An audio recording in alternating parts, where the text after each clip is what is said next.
از کجا بفهمیم که یک کالایی مشمول استاندارد اجباری هست یا نیست؟ یعنی شما تو گوگل می‌نویسی فهرست کالاهای وارداتی مشمول مقررات استاندارد، یک لیستی برای شما میاره. ببینید وارد این سایت میشید، بعد این فهرست رو که بزنید اینجا میتونید سرچ کنید کد تعرفتون. مثلا کد تعرفه ماشین سنگین جرث صغیر 2 کابینه 870 51 010 اینو که من وارد کنم میاره. ببینید نکنید که مشمول استاندارد اجباریه.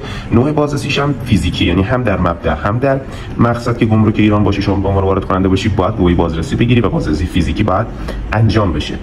این مشاوره رو هم مجموعه ما به شما میده که آقا کالای شما یا شامل استاندارد اجباری هست یا نه. حالا از کجا گواهی بازرسیشو بگیرید مجموعه ما بهتون میگه. فقط این نکته رو حتما در نظر بگیرید که خیلی از کالاها چون در مقصد یعنی ایران قابلیت بازرسی و ارائه اون گواهی رو نداره، یعنی بازرسیش تو ایران انجام نمیشه، حتما باید گواهی بازرسی محض مبدأ رو شما تهیه بکنید تا مدارک تو کامل باشه، در ترخیص به مشکل نخورید.